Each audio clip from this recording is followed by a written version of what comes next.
content de pouvoir porter le conseil de la parole de Dieu, parce que depuis des années que j'appartiens au Seigneur, je sais que c'est toujours la parole qui m'a gardé, qui m'a béni, qui m'a dirigé, qui m'a conduit. Je ne dis pas qu'il y a eu des moments, je ne dis pas qu'il y a eu des moments qu'il n'y avait pas de fatigue ou de découragement. Il y en a eu. Mais à chaque fois que j'ai lu la parole de Dieu, Amen. à chaque fois que j'ai plongé mon cœur dans les Écritures, dans la parole de Dieu, il a toujours apporté de la vigueur dans ma vie, dans mon cœur. Il a toujours apporté de la force. Vous savez que la Bible dit que la foi vient de ce qu'on entend. Est-ce que la foi était diminuée à moi lorsque je n'espérais pas beaucoup de choses? Lorsque j'étais abattu, découragé, je lisais la Bible. Et la Bible me redonnait cette foi. J'ai quelque chose dans mon cœur de fort. Je ne sais pas comment je vais l'exprimer. J'ai une note de Dieu. Et je m'aperçois aujourd'hui que est-ce que notre vie chrétienne dépendrait de ce que nous avons ou de ce que nous possédons dans le monde? Ou est-ce que notre vie chrétienne dépend de lui? Vous savez, la Bible dit que le peuple hébreu était sous l'esclavage, sous la servitude, et que Pharaon le faisait vivre une vie pénible, une vie amère. Quand on est dans le monde, quand on n'appartient pas à Dieu, le diable se joue de nous et nous fait vivre dans la misère, nous fait vivre avec un poids sur nous qui nous écrase. Est-ce que tu te souviens de ça? Le monde vit sans Dieu. Jésus a dit, venez à moi, vous tous qui êtes fatigués, je vous donnerai du repos. J'apporterai une certaine tranquillité dans votre âme, dans votre cœur. La sécurité du salut. La sécurité du salut. Amen. Le monde, les gens, quand ils sont dans le monde, pardonnez-moi s'il y a des gens ce matin qui n'ont pas rencontré le Seigneur, mais le monde, c'était ça. On passe, angoisse, la peur de la mort. Aucune tranquillité, aucune tranquillité, aucun repos. Samuel, quand on témoigne, nous dit, quand je sortais, je m'amusais, quand j'étais chez moi, j'avais peur, j'avais une crainte. Pourquoi? Il n'y avait pas de sécurité dans sa vie. Personne n'avait payé pour lui. Il avait dans la famille chrétienne, père serviteur de Dieu, mais le salut personnel. Et le peuple de Dieu, je dis bien le peuple de Dieu qui était en Israël sous la servitude, Pharaon était né assujetti. Il rendait la vie pénible, au peuple de Dieu. La vie pénible. Sommes-nous absents de la vie pénible, nous, peuple de Dieu? Pharaon veut faire du mal. Pharaon veut détruire, veut écraser, mettre du poids. La Bible dit que Pharaon, écoutez bien, je vous en supplie ce matin, écoutez le message de Dieu. Ne soyez pas ailleurs, hein. Très important la parole de Dieu. Il dit que Pharaon leur rendit la vie amère, et pas de goût. Amère, quand on dit un concombre, que ça n'a pas de saveur, ça ne nous plaît pas, ne regarde pas. Et la vie peut-être chrétienne, elle est comme ça aujourd'hui. elle est amère. On n'aime plus la vie chrétienne, on n'aime plus la vivre, la vie chrétienne. Parce qu'on a perdu l'essentiel. Notre cœur n'est plus à sa place. Notre cœur va chercher les loisirs, les plaisirs du monde, les choses du monde. Où est ton cœur? Est-ce qu'il est tout près de Dieu? Ou est-ce qu'il est loin de Dieu? Est-ce que notre vie dépend d'un local? Est-ce que notre vie dépend d'un local? Pierre et Jean en prison. Pierre et Jean en prison chantaient les louanges et priaient Dieu. En prison. Écoutez bien, en prison, vous êtes à la Réunion, vous êtes pas en prison. Hein? Amen. À la Réunion. Amen. Est-ce que le tas de cœur est le même? Les frères et les sœurs, est-ce que le tas de cœur est le même? Ils étaient tellement près, et c'est ça le problème. Ils étaient tellement près de Dieu qu'ils n'y vivaient que pour Dieu. C'est pas un problème la prison. Je veux Dieu. J'ai témoigné un jour à un homme, un jeune garçon, un voyou, quelqu'un qui a fait des années de prison. Quand je parlais avec lui, il avait rencontré le Seigneur, j'ai témoigné de Dieu, on parlait de Dieu ensemble. Je ne connaissais pas sa vie. J'avais donné son numéro. Quelques temps ont passé. Je ne sais pas si ça fait 1 an ou 2 ans. Ma compagne reçoit un coup de téléphone. Et c'est une femme qui répond. Et quand cette femme répond, elle dit, il n'y a pas un Max, là, un pasteur? Et Paquet t'a dit que tu es pas avec elle. Et elle me la passe. Il dit, tu te souviens, tu es passé chez moi. Mon mari est rentré en prison. Quand il est rentré en prison, il m'a témoigné, elle. Il a dit qu'il avait rencontré le Seigneur. Vous savez qu'est-ce que ce garçon il disait? Il disait qu'il avait un poids sur lui. Parce qu'il y avait une sentence, il avait fait quelque chose, il s'est caché des autorités. Il a fallu qu'il se livre. Et j'ai dit ça a été dit, moi, mon fils. Il a fallu qu'il se livre et dit maintenant je suis en paix. Je suis en paix en prison maintenant, il dit. J'ai envoyé Founi, moi. J'ai envoyé Founi a été le voir quand il est revenu, Founi se spontate. C'est pas Founi, c'est pas possible. Ça se spontate Founi en prison.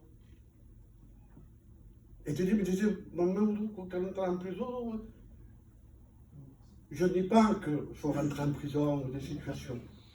Mais je te dis simplement, aime Dieu. Amen. Qu'est-ce qu'ils ont demandé? On a la misère. Estime-le pas. Amen. Aime-le. Que l'endroit on te chasse, plus serein, plus désagréable comme pour Christ. Tout simplement avec un corps qui tenait, mais qu'il y a eu une espèce de joie que nous avons tout corps. Même faire la montagne, non? Pas Moïse, hein?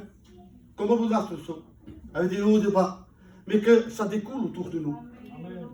Qu'on puisse parler de Dieu, qu'il y a eu comme que nous n'attendons pas après les uns les autres pour recevoir quelque chose. Hein. Je ne vais pas dire je vais aller vers le frère. Non, moi je veux m'imprégner de Dieu pour que dans les moments où on va se rencontrer, qu'il y ait un bon partage, qu'il y ait une communion et qu'on sorte béni de ces conversations, des visites que fait, etc. Pour mettre ce que vous voulez, vous. Ils leur rendirent la vie amère. Plus de goût la vie. Et quand je regardais dans le mot amer, il y a l'amertume, déception, peine, souffrance. Il faut mettre beaucoup de choses. Et je vous dis ça pourquoi? Quand ils ont sorti, je vais être long ce matin, je ne suis pas rentré encore dans le message. Quand ils sont sortis, écoutez bien, quand ils ont sorti, parce que l'Éternel entend leur cri, vous connaissez l'histoire, et il envoie un sauveur, en quelque sorte. Moïse va être le sauveur. Il va les sortir de l'esclavage. Ils vont marcher dans le désert. Et ils se trouvent dans le besoin. Le peuple de Dieu se trouve dans le besoin. Vous savez qu'est-ce qu'ils disent dans le besoin? Pourquoi tu nous as amenés ici? Nous étions bien dans l'Égypte, nous. Nous avions à manger. Hein. Nous avions des légumes. Hein. j'ai envie de leur dire, peuple hébreu, peuple de Dieu, tu ne te souviens pas de la souffrance que tu as passée lorsque tu étais là-bas, en Égypte? Pourquoi ils revendiquent la nourriture, le confort, le bien-être, le repos? Pourquoi ils revendiquent ça? Pourquoi tu ne te souviens pas, peuple de Dieu, que là-bas, Pharaon te faisait pas ça, une misère? Et je donne des ailes un peu à mon imagination, que ton foyer allait mal, que tes enfants étaient dans le monde de la guerre à la case, hein, où ton mari sortait, buvait, te tapait peut-être aussi. Ou peut-être que toi, tu mettais la zizanie chez toi, la skitou pour toi. Pourquoi tu ne te souviens pas de ça? Il ne se rappelait pas de la souffrance. Et je voudrais rentrer dans le message de Dieu. Et je voudrais lire un passage de la parole de Dieu. C'est être une lecture longue. J'espère que ça ne va pas vous agacer. C'est une lecture longue. Il faut aimer la parole de Dieu. On lit dans le livre de Deutéronome, au chapitre 33.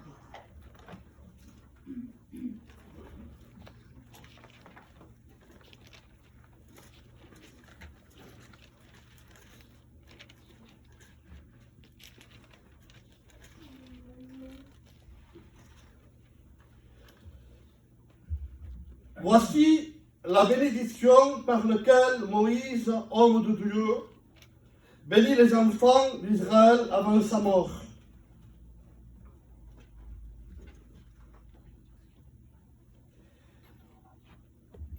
Et il dit, l'Éternel est venu du Sinaï, il s'est levé sur les eaux du Sir, il a resplendi dans la montagne de Baram, et il est sorti du milieu des saintes myriades. Myriades, c'est les anges. Il aura de sa droite envoyé le feu de la loi. Oui, il aime les peuples.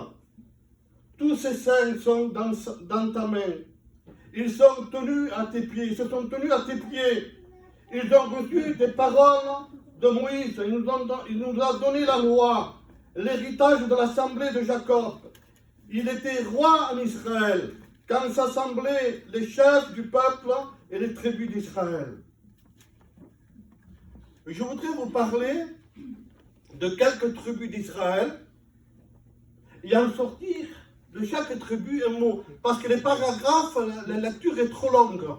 Si on veut lire Dan, Estrali, Ruben, Simeon, Joseph, si on veut lire tout ça, on va passer pas mal de temps. Donc moi, j'en ai sorti quelques points, parce que vous savez très bien que ça représente le peuple de Dieu, Israël était le peuple de Dieu, nous aussi, nous sommes le corps du Christ, nous sommes le peuple de Dieu, et nous voulons sortir quelques points de ce qui nous ferait du bien à nous aussi, de ce que nous voudrions que Dieu fasse pour nous, qu'on soit. Dieu veut ce qu'on soit, des bonnes choses pour lui et pour l'œuvre de Dieu. Regardez qu'est-ce qu'il est dit. Il dit, verset 6, il parle de Ruben. Je ne vais pas en citer beaucoup. Il dit que Ruben vive et qu'il ne meure point et que ces hommes et que ces hommes soient nombreux. Donc il veut que Ruben vive, qu'il soit pas assujetti, mais qu'il soit vivant, qu'il travaille pour Dieu, qu'il chante, qu'il cante. C'est ça que Dieu veut. Il veut que le travail se fasse, hein. La vie, tout simplement. Mais je ne vais pas m'étendre sur ça, je ne peux pas m'étendre. Vous le lirez à la maison, mais on regarde quelques points encore. Ensuite, il est dit, sur Benjamin, verset 12, il dit, c'est le bien-aimé de l'Éternel. Il habitera en sécurité et auprès de lui, l'Éternel les couvrira toujours et résidera entre ses épaules. Je bénis Dieu, on peut en tirer beaucoup de choses dans ça aussi. C'est le bien-aimé de l'Éternel. nous sommes les bien-aimés de l'Éternel. Es-tu le bien-aimé de l'Éternel? Quand on est le bien-aimé de l'Éternel, ça veut dire qu'on est agréé du Seigneur. Ça veut dire qu'on s'est détourné du monde et qu'on a accepté Dieu, qu'on marche avec Dieu, avec des hauts et des bas. Donc il y a ça. Ensuite, on voit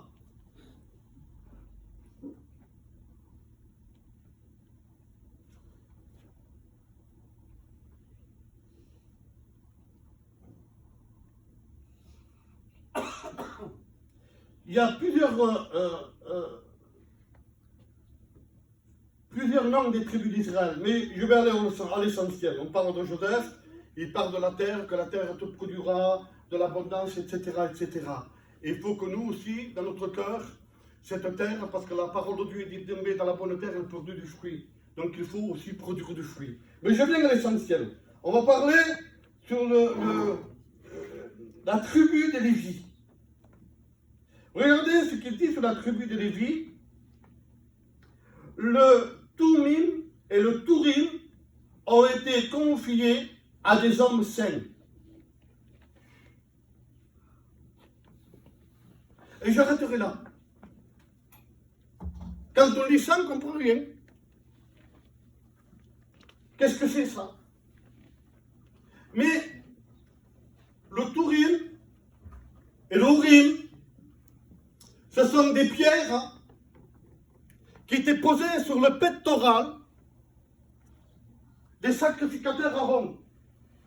Lorsqu'ils se présentaient devant l'Éternel, ils se présentaient avec ces pierres-là. Et ces pierres-là avaient une signification. Et il y avait 12 pierres qui étaient placées sur le pectoral d'Aaron, qui représentaient les 12 tribus d'Israël. Mais ici, il nous parle du Tourim et de l'Urim, deux pierres qui représentent quelque chose.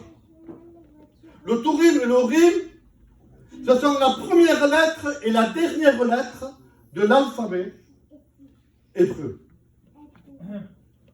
Qui veut dire, écoutez bien, sanctification, vérité et lumière. Je le redis encore, ces pierres représentaient ça.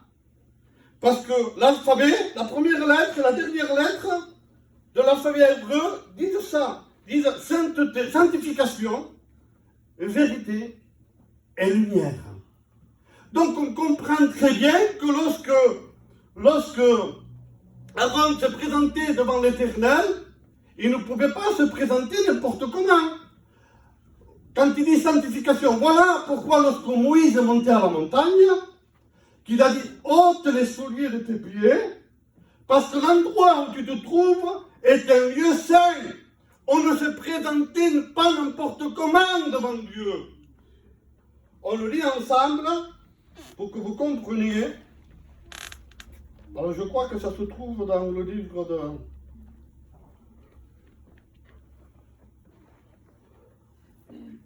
si je ne me trompe pas.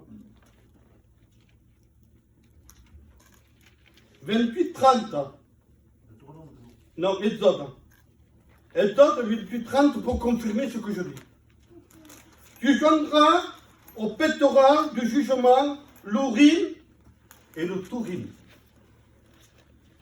Et ils seront sur le cœur d'Aaron lorsqu'il se présentera devant l'Éternel. Ainsi Aaron portera constamment sur son cœur les jugements des enfants d'Israël lorsqu'il se présentera devant l'Éternel. Voyez, il fallait qu'il soit dans son cœur, c'est l'image du cœur, le pectoral. Ici, il fallait qu'il aille la sanctification, la vérité et la lumière. Et je bénis Dieu pour cela, parce que si on parle un peu de vérité, je suis obligé d'appuyer sur le champignon maintenant.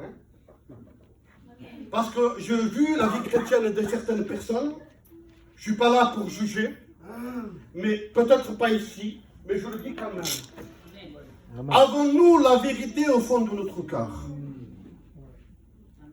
La Bible dira, dites la vérité, et la vérité vous affranchira. Donc on sait très bien que lorsqu'on parle de vérité, certaines personnes disent à certaines personnes, quand il y a quelque chose à dire, sur la bouche de la vérité, il y aura un. Mais quel cœur vide, qui ne haine quand tu dis de la vérité. Qu'est-ce que de dire la vérité, jeune gens? Quand je détruis. Mais je suis une chrétienne, mon frère, on est des chrétiens, non? Comment pouvons-nous dire la vérité à quelqu'un pour le détruire? Parce qu'il y en a, je le dis bien, il y en a que pendant des moments, des mois, c'est comme ça, hein, c'est comme ça. Je ne pensais pas l'essayer.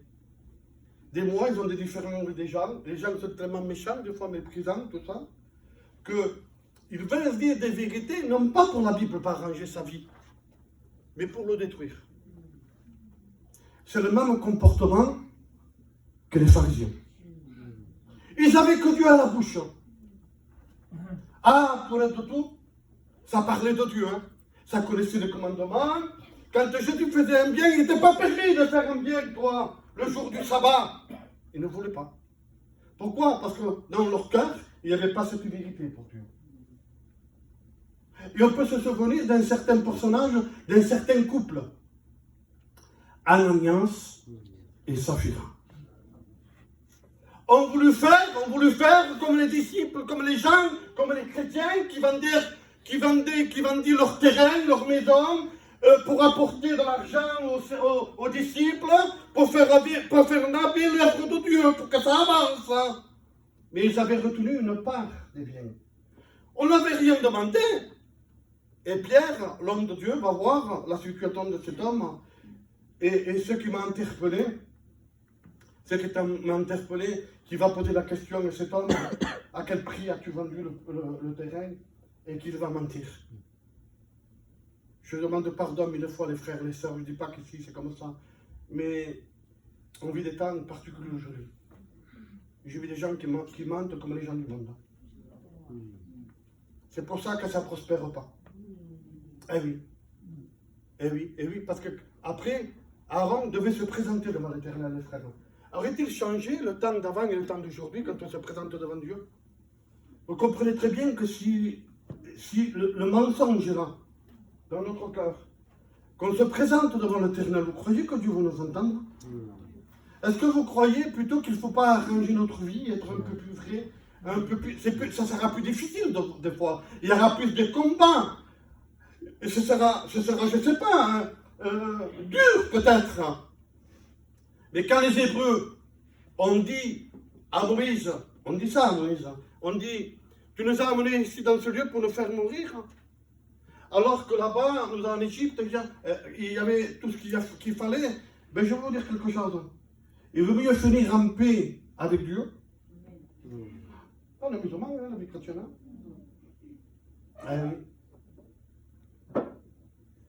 Il faut mieux finir en paix avec Dieu que finir en Égypte. Hein. Pas bon l'Égypte. Hein. C'est pas bon du tout l'Égypte, les frères, les sœurs. C'est pour ça qu'on va parler de la sanctification. Vous avez jamais entendu parler de la sanctification? On va en parler un petit peu après. D'abord, je vous parle de la vérité. On est sur la vérité là. Et nous devons imprégner. Ça te dérange bien, Thomas Junior? Pour certains, il y en a qui vont s'allumer ce matin peut-être. C'est pas tout le monde qui veut plaire à Dieu. C'est pas tout le monde qui veut entendre ça. La Bible, vous savez qu'est-ce que dit la Bible vers la fin des temps? Ils auront la démangeaison d'entendre des choses agréables. Si je fais jouer une petite mélodie en Roby, là, doucement, vous fermez les yeux. Et je vous dis, Jésus t'aime. Jésus est auprès de toi. Jésus te donne la paix. Le cœur s'ouvre complètement. Et bien, ça sentit que ça sentit pas grave. Comme un malade. Quand il y a un malade autour de nous, qui n'appartient pas au Seigneur, qui est dans le monde, nous, on n'a pas d'éclosion parce qu'on connaît Dieu, on sait que Dieu est avec nous. Et même si on passe dans des problèmes, dans la vallée de Vaca, dans les déserts, Dieu est avec nous. Et je bénis Dieu. Je sens la présence de Dieu quand je dis ça. Vous savez pourquoi? Parce que l'Éternel, Moïse a dit au peuple hébreu, il a dit, tu es heureux, Israël. Au-dessus de toi sont les bras de l'Éternel, mon Père céleste, qu'il t'aide. Je le redis, vous ne bondissez pas, vous, hein? Moi, je bondis souvent dans mon cœur. Et oui, parce qu'on est loin des fois, c'est pour ça que ça ne bondit pas dans notre cœur. Tu es heureux, Israël, au-dessus de toi sont les bras de l'Éternel.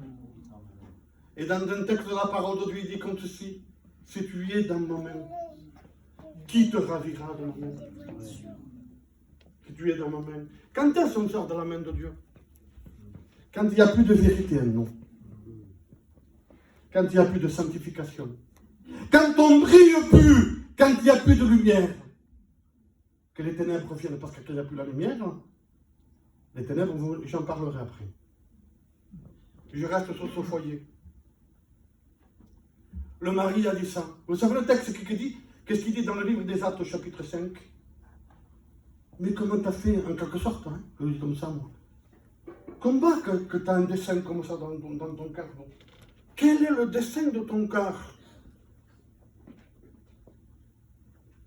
Si on ne se tient pas devant Dieu, si on ne prie pas, si on ne respecte pas la parole, parce qu'il vaut mieux respecter la parole que prier maintenant. C'est la parole qui compte. Hein. Il peut y avoir des desseins dans notre cœur qui viennent. Des desseins dans notre cœur. Regardez l'Égypte, on est mieux peut-être à l'Égypte que les choses de Dieu. Tellement que les combats sont durs, sont difficiles, c'est compliqué des fois. Je le conçois que c'est compliqué la vie chrétienne. Mais si tu demeures à l'abri, Jésus a dit en rentrant à Jérusalem, Jérusalem, Jérusalem. Et je veux dire, moi, peuple de Dieu, peuple de Dieu. Combien de fois ai-je voulu te rassembler? Comme une poule rassemble ses petits poussins. On dit c'est l'efficacité de la zèle pour les protéger. Si une bête féroce, je me battrai avec eux. Voilà l'instinct de l'animal, des animaux. Protéger ses petits enfants. Aller vers un chien, toucher un petit chiot, toucher un petit gosse. Le chien le plus gentil, il te dévore. Il te dévore. Dieu ne laissera jamais permettre que l'ennemi te détruise. Tu es trop précieux aux yeux de Dieu. Tu es trop précieux. Il y a trop de voleurs. Il y a trop de voleurs aux yeux de Dieu. Et peut-être que l'ennemi est en train de te faire oublier ça. Il a payé pour toi. Tu t'es vendu, nous étions vendus au péché. Personne ne pouvait réparer notre cœur. Personne ne pouvait ôter la condamnation qui pesait sur nous. Nous étions voués à l'enfer, à la perdition, avec les démons, avec toute l'éternité loin de Dieu, sans possibilité de revenir quand on est là-bas. Mais Dieu a freiné le plan de l'ennemi, en dressant une croix dans le Golgotha, en se livrant lui-même à la croix, et son sang a coulé pour toi. Dans ce sang, il y a écrit, spirituellement parlant, ce que je pense dans mon cœur, je t'aime. Tu es la prunelle de mes yeux. Si tu es dans la main de Dieu, qui te ravira dans la main de Dieu? Être dans la main de Dieu, c'est être dans la parole de Dieu. Tu n'en bouges pas. C'est dur, on me fait du mal, on me blesse, on me critique, on fait du mal à mes enfants. C'est dur. J'arrive pas à la fin du mois. La maladie m'atteint. Il y a des problèmes sur la terre. Mais si tu restes dans la parole de Dieu, qui te ravira dans la main de Dieu? Que c'est bon d'obéir à Dieu, que c'est bon d'obéir à Dieu. Lorsqu'on ferme nos yeux et qu'on sent que cette richesse de la bénédiction descendre sur nous. Mais il n'y a pas meilleur. Je ne vous parle pas de quelque chose d'étranger. Vous connaissez ça. Combien vous êtes bien quand vous êtes béni? C'est pas vrai?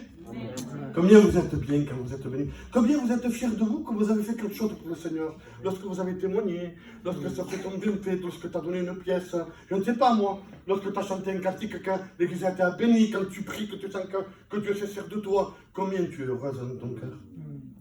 Combien tu es heureux dans ton cœur? Et voilà ce petit foyer, je suis obligé de l'abandonner, ce petit foyer, parce que sinon on n'y arrivera pas. Ananias est venu aussi, la même chose.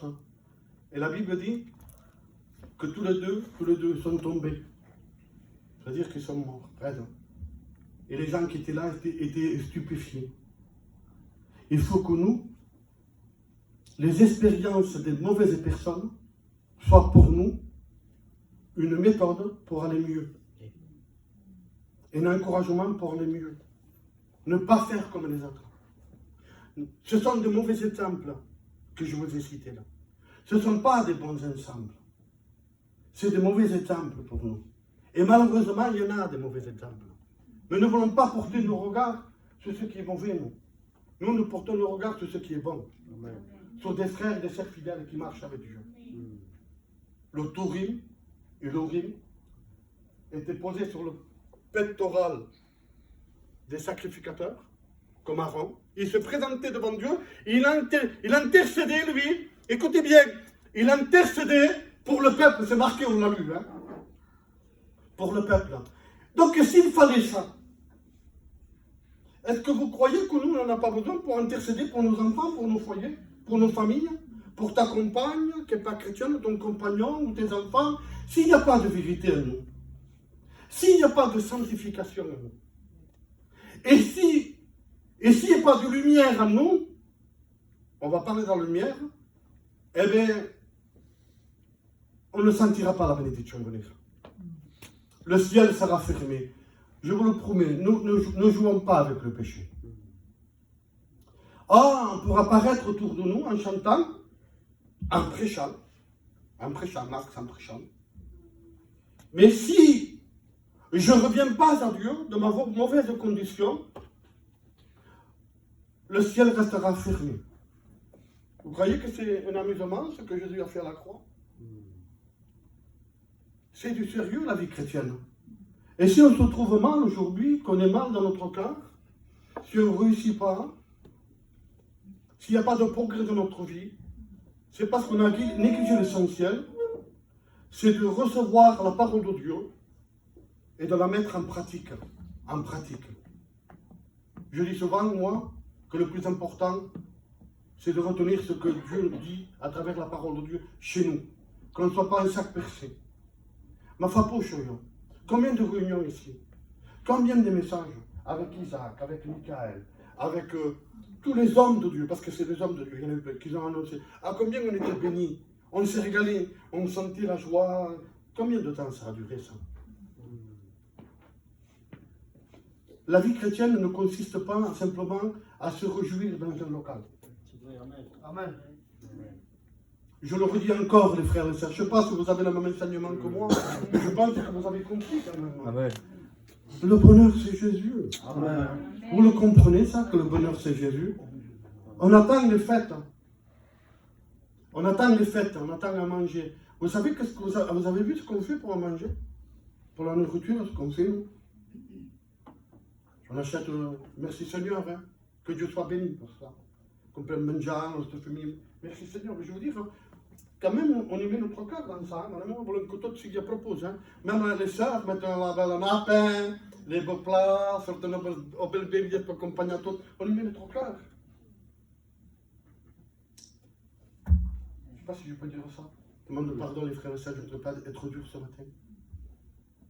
Mais si on aime plus les repas, les loisirs, Noël, les jouets, les cadeaux, ce que vous voulez-vous plus que Dieu, c'est qu'on est bien loin de Dieu. Je vous le promets. C'est bon de sentir la paix de Dieu, les frères et sœurs. De sentir la paix de Dieu, sortir chez nous. Quoi que tu es dans ta maison, de sortir chez toi. Sentir la paix de Dieu, ce qui arrive dans ton cœur. Qu'est-ce qui faisait la joie de ton salut avant? Tu te rappelles lorsque tu priais, lorsque tu te tenais devant Dieu? Comment est-ce? Je veux le dire maintenant, je veux flatter un peu des artistes, des vedettes, spirituelles. Hein? Mais alors, quand on passait derrière, on chantait, parce que là, ça brûlait pour Dieu.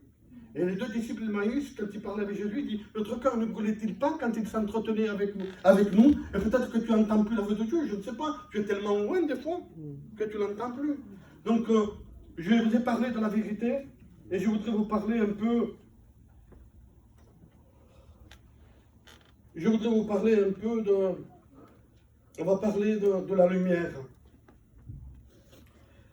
Dans Jean 1, et verset 4, il est dit comme ceci. En lui résidait la vie, et cette vie était la lumière. Si on pourrait le lire, ce texte, ce serait particulier.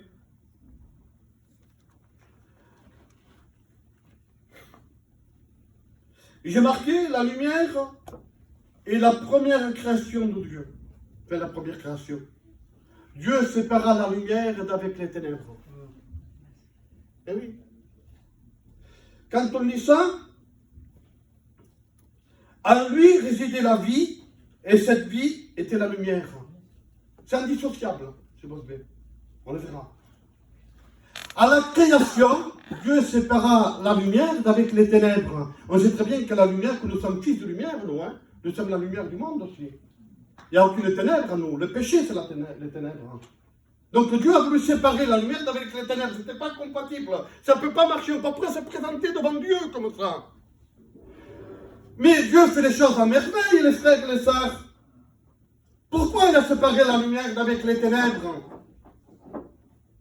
Il ne pouvait pas faire pousser les fruits des arbres, ni l'herbe que ça pousse, ni les végétaux, tout ce que vous voulez. S'il n'y avait pas de lumière, il faut la lumière, il faut le soleil. Aujourd'hui, il faut le soleil pour que les arbres poussent, pour que les fruits soient là, pour que l'herbe pousse. Il faut le soleil. On enlève le soleil, il n'y a plus de vie. Donc il a fallu que la lumière soit au départ. Il a fallu séparer la lumière d'avec les ténèbres, pas de mélange. Et ensuite, quand on est dans la lumière, quand on reçoit la lumière, quand on reçoit Jésus dans notre cœur, la vie vient. C'est ensemble, ça vient ensemble. Et regardez, par rapport à la lumière, ce que j'ai marqué, je vais le lire. La lumière était la première, ça je l'ai lu, dans l'Ancien Testament, elle représentait dans l'Ancien Testament la révélation de Dieu, qui guide le croyant. Où est-ce qu'on le voit ça? Eh bien tout simplement, on le voit dans la Tchikina. La colonne de feu dans la nuit qui guidait son peuple. Il guidait les croyants. Où c'est qu'on voit la lumière encore? On le voit dans le buisson. Lorsque Moïse vient, le buisson fut en flamme, là, il ne se consumait pas. Et Dieu parlant à Moïse, c'est la révélation de Dieu. Il lui donne les commandements, il dit comment faire pour les sortir le peuple de Dieu. Toujours nous approcher dans la lumière. Et je bénis Dieu pour ça. Je vous agace pas trop? Amen. Alors je continue un peu quand même. Hein. Elle représente la révélation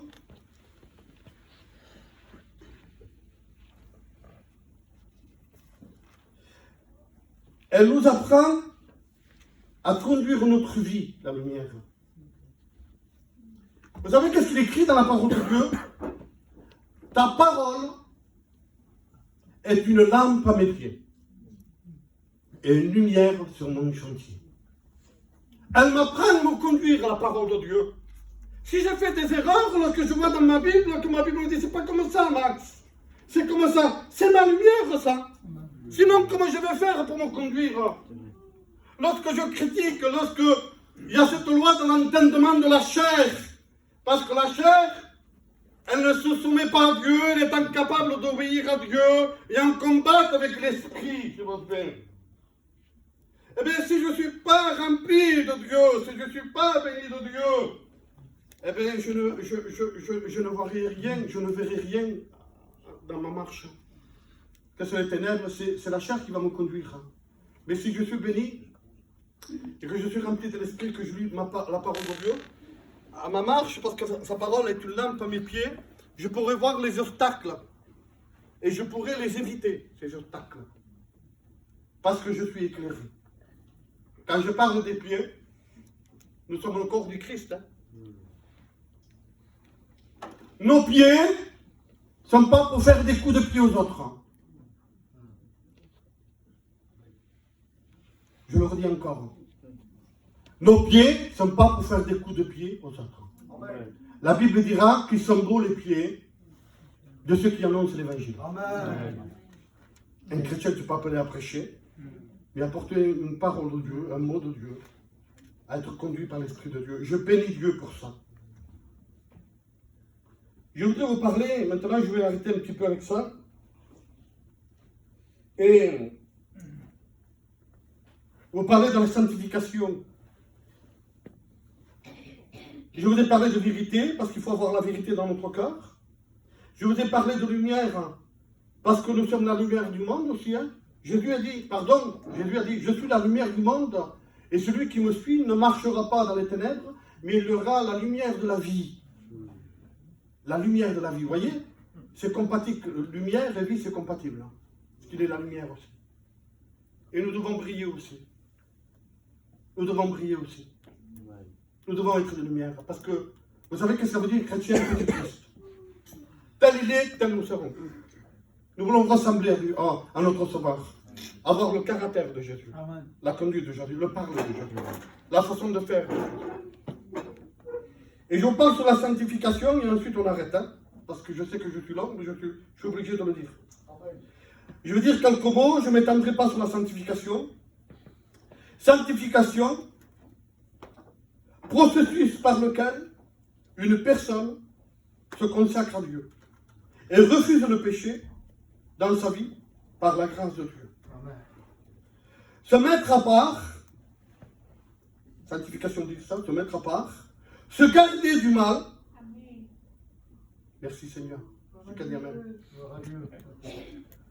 Se garder du mal, se purifier. Dieu ne nous a pas appelés à l'impureté, mais à la sanctification. 2 Corinthiens 7:1, il dit, en possession de ses promesses, mes bien-aimés, purifiez-vous de toute souillure du corps et de l'âme, achevant votre sanctification dans la crainte de Dieu. 1 Pierre dira, verset 13, comme celui qui vous a appelé est saint, vous aussi soyez saints dans toute votre conduite. Amen. Recherchez la sanctification ou la sainteté, sans lequel nul ne verra le Seigneur. Ferme ma Bible. Ça, ce message, il est pour moi, pour Max. La Bible dira que la parole s'est faite chair, elle est venue vers les siens, les seuls n'ont pas reçu. Mais à tous ceux qui l'ont reçu, elle leur a donné le pouvoir de devenir fils de Dieu, fille de Dieu. Amen. Je suis un fils de Dieu. Amen. Vous êtes fils de Dieu, vous êtes Amen. Fils de Dieu. Amen. Nous devons écouter notre message mardi. Mettons déjà celui-là en pratique. Amen. Amen. Si vous voulez que ça aille, là où vous irez, dans n'importe quel local, à la ski mission, au travail, dans les villes, il faut que dans notre cœur, on se purifie de toute souillure. Que quand quelque chose vient à nous, parce qu'on sait très bien qu'on ne sera jamais à la hauteur, on branche tout d'une manière ou d'une autre. Mais Dieu nous a rappelé, la Bible dit, qui rappelle son peuple, qui le rappelle à venir vers lui, pour le bénir. C'est marqué dans la parole de Dieu. Quand le peuple de Dieu s'est égaré, Dieu toujours envoyé un prophète, quelqu'un pour le faire revenir à lui. Dieu nous appelle à revenir de notre mauvaise condition. Peut-être que la vérité n'est plus dans le cœur, peut-être la sanctification, ou peut-être il y en a très peu, je ne sais pas. Mais en tout cas, c'est prêché ici. Amen. Donc, si tu veux sentir la présence de Dieu, les frères et les sœurs, la vie chrétienne, c'est pas parce que moi je l'ai dit. Si j'aurais dit ça et que ça venait de moi, les frères auraient pu me dire non, c'est pas comme ça. Mais c'est écrit. Amen. Et ça ne marchera pas, écoutez bien, écoutez bien. Vous n'avez pourtant tout où voulez-vous. Choisissez ce que vous voulez. S'il n'y a pas ça dans notre cœur, lorsqu'on se présentera devant Dieu, Dieu fermera les cieux et se tournera. Non, non, la main de l'Éternel n'est pas trop courte pour sauver, ni pour venir. Mais c'est son beau péché qui met une séparation entre vous et Dieu. C'est dur de parler de péché, mais je ne dis pas qu'on va aller, je le dis souvent moi, se battre, s'alcooliser, se droguer. On n'est pas dans ce point-là, loin. Mais il y a plein de petites choses qui ne sont pas agréables à Dieu. Dieu, depuis le temps, a voulu nous amener quelque part. Depuis le temps qu'on est chrétien, il est revenu nous faire venir là où le Seigneur veut qu'on soit. Dans l'adoration. Quand il dit à la femme samaritaine, il dit comme ceci, il dit, vous dites qu'il faut adorer sur cette montagne. Vous adorez ce que vous ne connaissez pas. Il dit, le peuple juif adore, il dit, ce qu'il connaît en quelque sorte. Hein. Parce que le salut venait des Juifs. Il dit, l'heure vient, le moment vient aujourd'hui, où ce ne sera ni cette montagne, ni sur cette montagne où vous les Samaritains priaient, ni à Jérusalem. Pourtant, Jérusalem, c'était la ville des croyants, comme l'église, mettons. Ça chantait, ça priait, ça lisait la Bible. Jérusalem, c'était là, il y avait plein de croyants. Il dit, ni à Jérusalem, ni la Samarie, ni à Jérusalem. Monte, le Seigneur, monte. De partout. Et oui, ni là-bas, ni ici. Ce que Dieu recherche chez nous, c'est des vrais adorateurs, en esprit et en vérité. Amen. Donc, merci Seigneur pour le local. Merci Seigneur pour les cantiques, pour les chants, pour ce lieu où on se rassemble. Mais je vous promets, si ici on va être béni, ça passe d'abord de gens ici. Amen. Avec Dieu. Et après, quand ça passera ici avec Dieu, vous allez voir ce qui va se passer. Je dis plus rien. On prie le Seigneur.